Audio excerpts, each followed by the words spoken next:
în 1 ianuarie 2024. Fapte 17:30. Dar Dumnezeu, trecând cu vedere veacurile științei, vestește acum oamenilor ca toți de pretutindeni să se facă penticostal, baptiști, catolici, ortodoxi. Dar Dumnezeu vestește acum ca toți de pretutindeni să se pocăiască. Și în mesajul acesta vom vorbi imediat despre pocăință. Iubiții mei, intru în mesaj spunându-vă că în această seară, într-un timp condensat, din mult respect pentru cei care stați în picioare, și ca să nu iau timpul dumneavoastră prea mult, vreau să vorbesc despre o încercare pe care toți o avem în viață.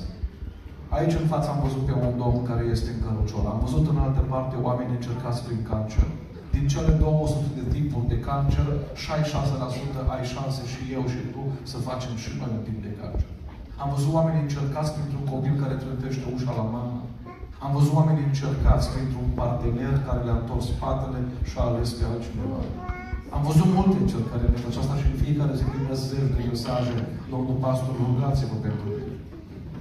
Iubiții mei, sunt mii de feluri în care putem fi încercați. Astăzi voi vorbi despre o încercare pe care o avem toți.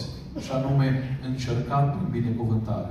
Dar vreau să mă asigur că acolo în spate, până pe ultimul rând, se aude ceea ce spun. Mulțumesc foarte mult. N-aș vrea să vorbesc 43-45 de minute și să nu auziți. Toți suntem încercați prin binecuvântare. Și spunea Dumnezeu aici, iată că voi face să vă plouă pâine din ceruri. Poporul va ieși afară și va strânge cât îi trebuie pentru fiecare zi, ca să-l pun la încercare. Iubiții mei, încercarea prin binecuvântare, încercarea prin bunătatea lui Dumnezeu față de noi, să știți că ne privește pe fiecare. Cred că toți putem mărturisi astăzi că Dumnezeu a fost bun. Amin. De aceea, în această seară, vreau să vorbesc despre 3 dimensiuni, 3 feluri, 3 moduri în care Dumnezeu ne binecuvintează sau ne încearcă prin acele binecuvântări.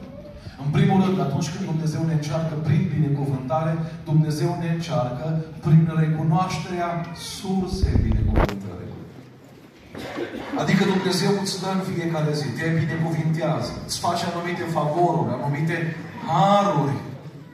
Și El vrea să vadă dacă recunoști de unde vin aceste lucruri. Iubiții mei, se întâlnește Esau cu Iacov la un moment dat. 2 frați din Biblie, care vreo 20 de ani au fost certați. Și la un moment dat Iacov se apropie de Esau și vrea să se împace cu el. Și încearcă să-i facă un cadou. Și Esau spune următoarele cuvinte: eu am din belșug, păstrează, frate, ce este al tău. La care Iacov răspunde așa: primește cadoul meu pe care ți l-am adus, fiindcă Dumnezeu m-a umplut de bunătăți și am de toate. Vedeți dumneavoastră, lumea din Sighișoara nu se împarte în 10.000 de religii, se împarte doar în 2 feluri de oameni, de atitudini. Unii care spun, vezi mașina asta, în Germania am făcut-o. Vezi casa asta, în Anglia. Vezi diplomele astea, eu, studiile mele, înțelepciunea mea, relațiile mele. Asta e o parte din Sighișoara, o parte din România. Mai este o parte care spune, cu ajutorul Domnului am o casă care să locuiesc. Amin. Cu ajutorul lui Dumnezeu, când deschid frigiderul, mai găsesc ceva în el. Amin. Am fost plecat în Oltenia, am întâlnit acolo o doamnă care, pe lângă copiii pe care îi avea, a mai înfiat încă 3 copilași.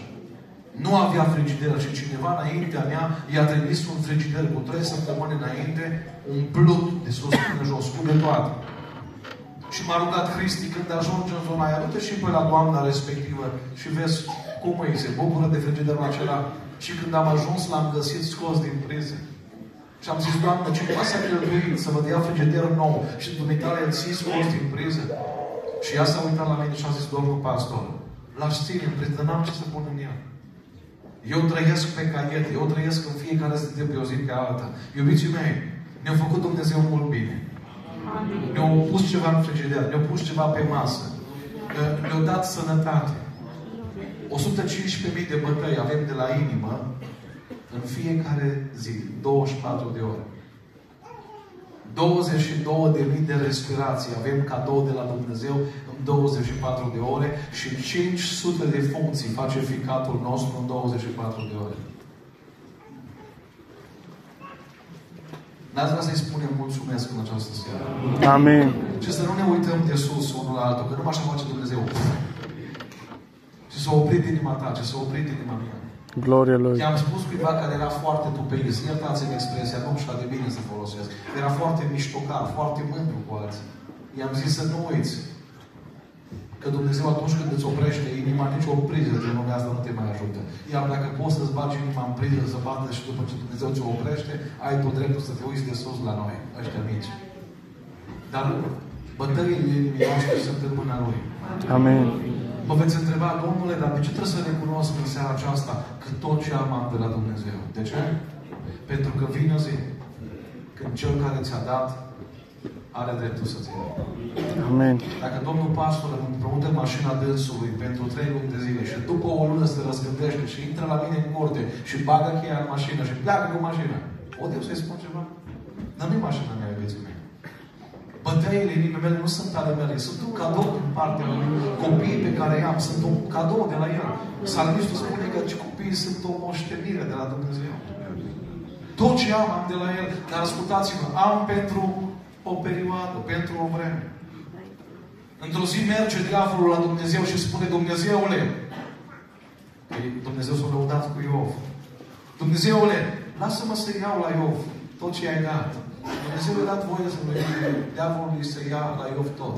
Ascultați, 10 copii, 11.500 de animale și poziția socială. Știți ce spune mie asta? Că putem pierde tot ce avem peste noi. Dar fiți foarte atenți. După ce pierde Iov tot, el spune următoarele cuvinte. Domnul a dat, Domnul a luat. Numele Lui fie binecuvântat. Aleluia. Trăim într-o vreme cu multă depresie, cu multă anxietate. Trăim într-o vreme. Citeam despre, urmă cu 4-5 ani în București, un patron s-a aruncat de la etajul 5. Trăim într-o vreme a sinuciderilor. Știți de ce? Că toți românii știu să primească. Foarte puțini sunt ei care știu să piardă. Toți sunt gata să primească dacă le dai ceva. Însă de-a lungul vieții Dumnezeu te va încerca nu doar prin a-ți da, ci și prin a-ți lua. Pentru că are dreptul acesta. Are dreptul acesta. Și vrea să vadă ce faci tu. Oare vei fi ca și Iov? Voi fi ca și Iov? De aceea oamenii care recunosc că tot ce au de la El, când nu mai au nimic, rămân tot lângă Dumnezeu. Amin. Și Iov spune, Dumnezeu mi-a dat, Dumnezeu mi-a luat, numele Lui fie binecuvântat. Acum vă dau o veste foarte bună. Diavolul a crezut că atunci când i-a luat familia, animalele și poziția socială a lui Iov, i-a luat totul. Ce nu știa diavolul era faptul că pentru Iov Dumnezeu era totul. Și diavolul nu poate să vină pe Dumnezeu. Să știți. De aceea vă invit în această seară, iubiții mei, cu multă prețuire. În mintea dumneavoastră, în timp ce eu predic acest